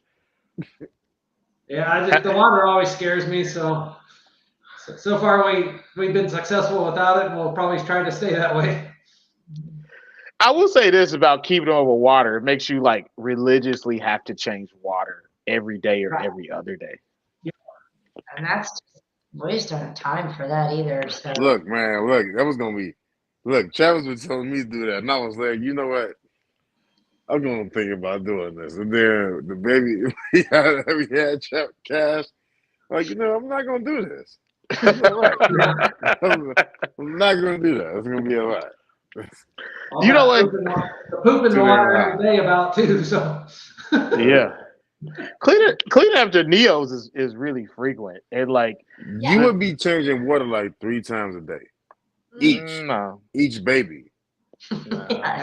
Bro, it's been times where I changed the tub, right? I changed the towel, and then the animal was shed, and then I would change. I wouldn't have to change it, and then 2 days later it would shit, and then I would change it, right, and then I would feed it, and like some of the guts would like get bursted open when the animal get to squeezing, and the next day it smelled like mildew in there. So I got to change it again. And it's 4 days I've been changing the same snake.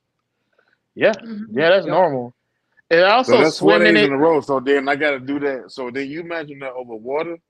I know. I mean, no, thank you. I mean, I did it. I will say this: like chondros, like baby chondros, they can make that water real slimy and viscous fast. Yeah, I can too. It's gross. Yeah. The babies, especially the babies, I don't like 2 days.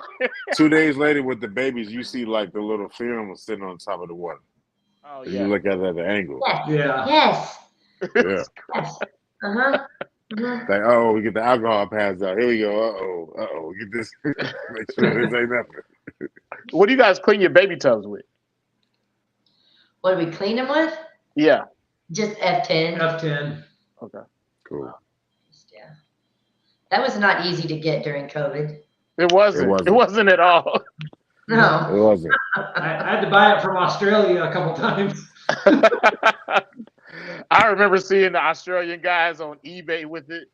Yeah. Yep. I know some people had to buy it from Canada. Yeah, I had to buy it on eBay a couple times from Australia.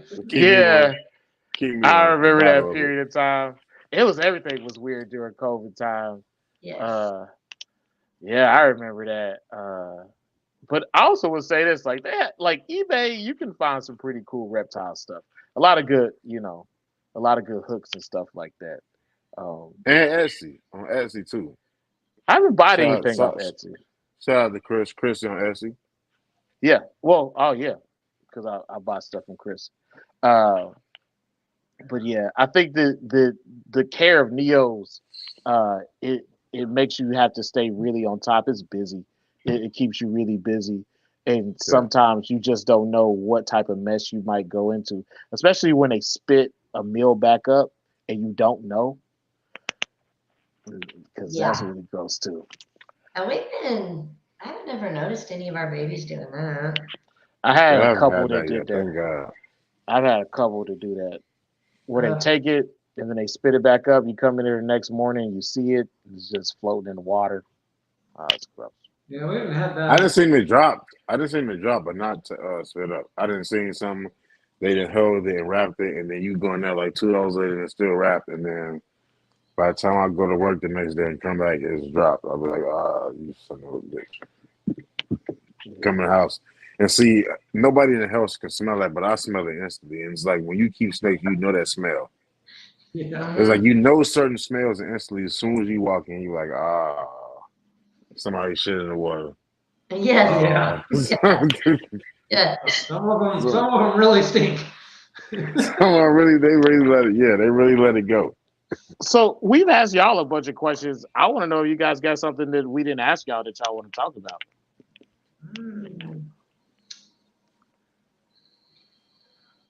Huh. I thought there was going to be something. Sorry, I'm trying to get this on I mean, one thing I can think of that our Cyclops pairing, after she went through that and all the egg laying, she did come down with a respiratory infection. After that, probably from all the stress of that, so we did have to treat her after that, and we won't breed her this year. We'll give her a year off after that, but that wasn't a lot of fun giving her shots every week forever. The Cyclops parent, and that was the one that you didn't do temp cycling, right? Right. Mm-hmm. So see, that's interesting because usually when the respiratory infections happen during the breeding, it's usually attributed to the temp drops. And you guys didn't do temp drops on that one. Yeah, she still got it. Right. Okay. That's very interesting. So that opens the door for it being stress related, like you said, Todd. Right. And that's the vet was pretty sure it was probably just stress related and kicked it on. That's interesting. I see. I never thought of a stress related a respiratory infection, but damn, that opened the door to a lot of stuff. Yeah, he scared me. He came in. He's like, "She's blowing bubbles." I'm like, "Oh." Not a good sign. I was just sure we would lose her. That sweet thing. Like he said, every week, every 7 days, we had to give her a shot, and she never once struck or like that was 9 shots, right? Yeah. We give her 9 shots. And by the end, she became a little more tense whenever I'd grab her, but she was so good. Shout out to her. Yeah. Thankfully, she was one of our nice ones. Yeah. Girl. We only have 1 or 2 that are pretty wicked, but the rest are usually pretty good. Have you guys noticed that some of your animals, they are just really receptive to getting care? What is something wrong with them?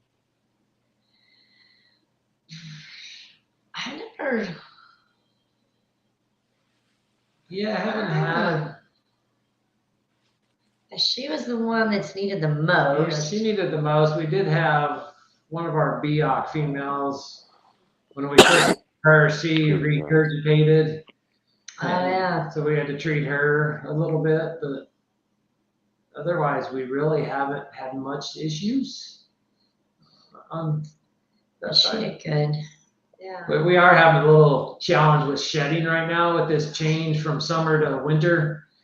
Yeah. Kind of when we switch from AC to heat, we're keeping the cages exactly like we did all summer, but we've had 3 or 4 of them that have had really poor sheds. And it's just kind of the changeover from the seasons. Do you guys use a humidifier in your snake room at all? We do. We keep a humidifier running in each of the snake rooms. Do you spray? Yeah. Also, Pat is a weirdo. Do you spray? What's easy shit. Weirdo. Y'all spray the snakes too? Yeah. Do I what? You spray your snakes when they're in shed? No, we don't. Not the adults at all. We spray the neos, but we don't spray the adults at all. And maybe something spray to one. pride. Y'all spray? Like I do. There's always Especially- kind of mixed opinions. Well, I do. I think in Chicago, I kind of have to, because especially my winters, they get real dry when we got the heat running. Right. Once the Like heat right now, it's drier. yeah. So right now, like I kind of have to, especially if I see them.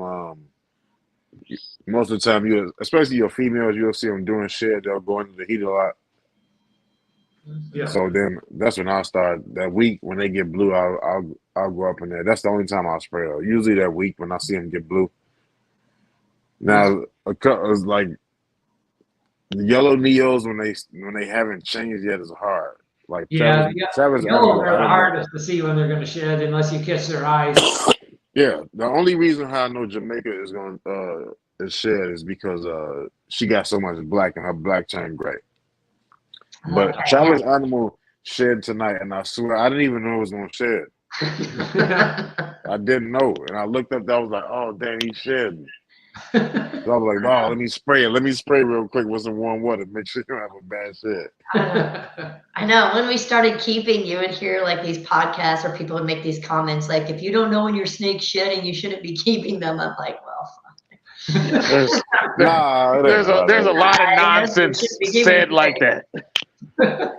Hey, sometimes you see, like the regular people, we go outside, we have lives, so we can't keep up on like every single detail all the time. Hey. Yeah. Yeah. I mean, I think that's one of the things is unique about today's day and time is you can hear different perspectives, which is really cool. Cool. And sometimes you hear from people who be like, I would have never thought to do that, and I don't think I'll ever do that, but I'm glad it works for you. But I think that in terms of spraying, there's nothing wrong with it. I think you can overspray. I don't think that spraying animals directly is the best idea. But I think that it's fine. And people say that I think with warm water, you can spray directly. I think with room temp water, I wouldn't. I would soak the puppy pad, but like I would with warm water though. Yeah, I've seen them react to warm water, and I've seen them react to room with temp water, and I was like, all right, I'll never hit you with that again because that's like me jumping in the cold shower. Yeah, I don't want that. I was like, oh, shit, oh. But then when you jump in that warm shower, you like, oh, hey, I like that. Yeah, I like that. Hit me one time right here. Typically in the summer, we can get by with just wetting the puppy pad one time a week, and we're good. But definitely me too. Winter, I don't have the to. heat I don't got to go there twice. It definitely dries it out once the heat kicks on. Yeah. So with your adults, you keep them on puppy pads. Do you have a specific type of puppy pad that you like? We use the Costco brand one. We've had good luck with that, except for the one eating one of them. But yeah, that was our favorite. So. Has she eaten one again since then? No. No, she never has. And we didn't keep her on puppy pads for quite a while after that. And then we eventually switched back, and now she's on puppy pads, and she's never eaten another one or never even grabbed one. So. Yeah, I've seen it happen where they strike and grab the puppy pad. I've seen that. But Right. Good night, John. Just to eat it. Good night, Pat. She just eaten a rat, so I don't know if maybe like some of the rat juices were on Yeah, the... she might have squeezed out something good out of that rat and then went to get it. Yeah, that's what I was thinking. Yeah. It's the only thing that makes sense. Because she has bad sheds on pads. Okay. It's a key one on Sphagnum Moss. Yeah. That might work. Bad feels on Pat. Right. I've looked at a few. Kind of when you watch other people's videos, I'm always like, you look at the snake too, but after you've been doing it for a while, you kind of see what are they keeping them on, what do they have in the enclosure, like what kind of perches do they use? Right. That's just kind of stuff So much depends on your environment, your room, your house. I mean, it's really, you got to do what works best for you. Yeah. And time constraints too. Yeah. Yeah. So we are at the 5. I like how y'all just said that. So somebody asked, and I don't. I do, man. That was like a. I like you ain't see how they just did that couple thing. How they just like, oh yeah, by the way, so and so. It wasn't scripted. That was dope. They're two. They're one of those couples that you could tell like they actually do enjoy spending a lot of time together. That's a good thing.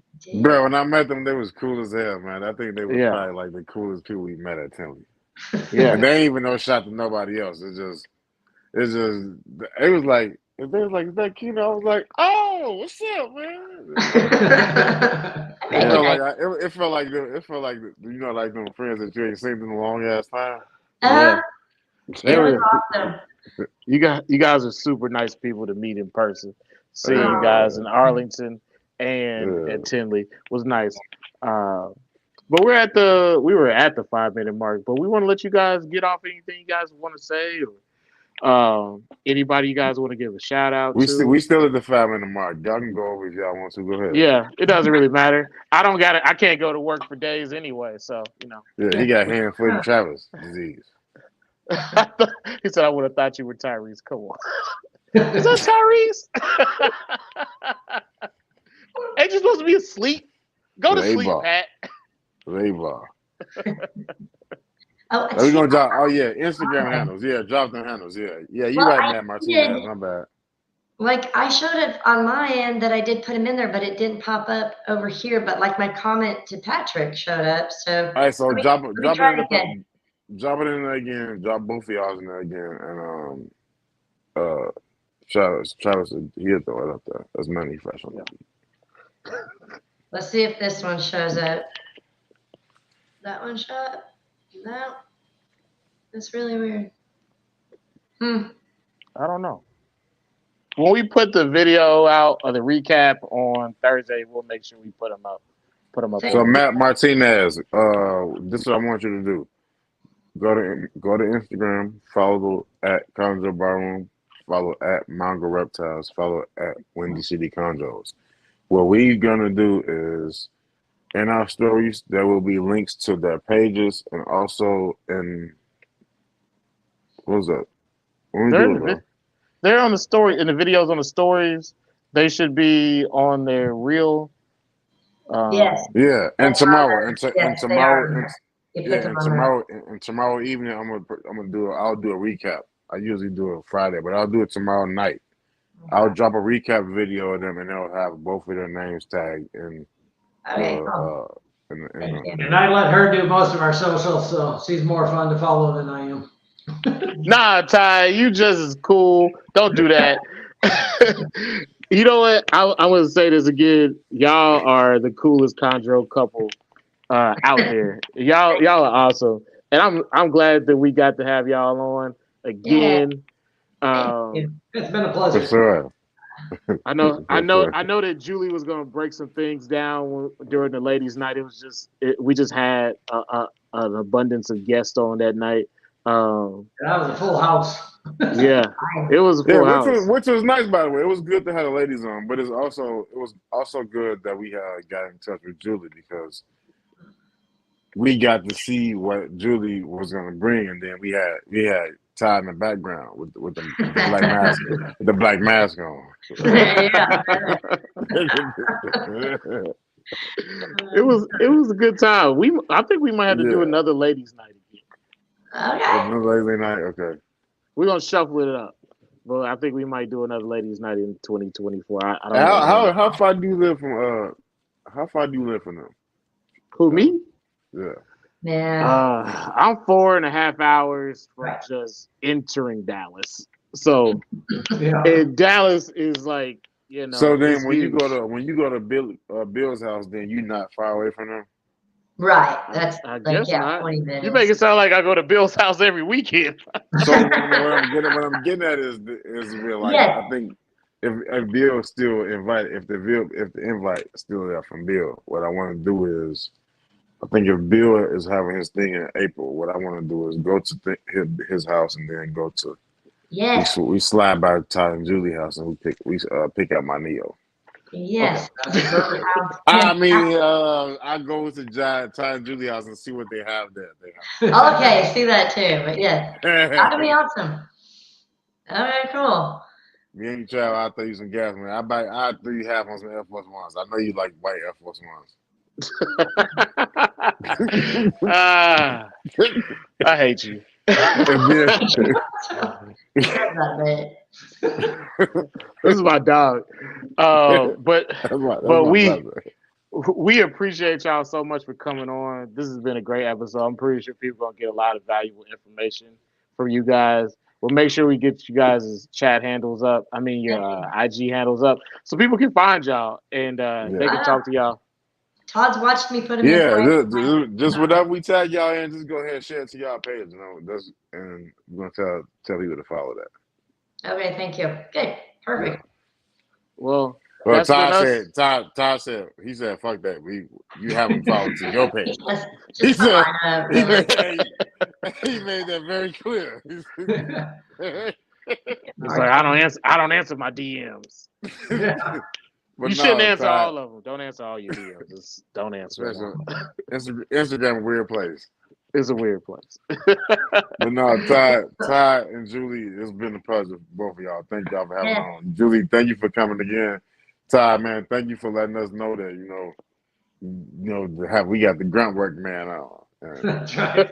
Hey, and congratulations to all the success y'all had, man. Y'all had success on 3 pledges and just y'all got that magic going down there, the Texas magic. That's all I can say. I'm hoping it stays. I'm hoping. I want y'all to go 4 for 4. Go 4 for 4. Or 4. Okay, we're going. Earned it. Yeah, we'll be talking soon. I hit you up, Julie. Because Todd said don't hit him up. I hit you up soon, Julie. Okay. I'll be making her send you some photos. All right, cool. All right, bet. New ones. Well, that's been us for the Chondro Bar Room. Special shout out to Todd and Julie. And we out. All right, next week, y'all. Peace. Thanks. See y'all. Thank y'all. Bye. All right.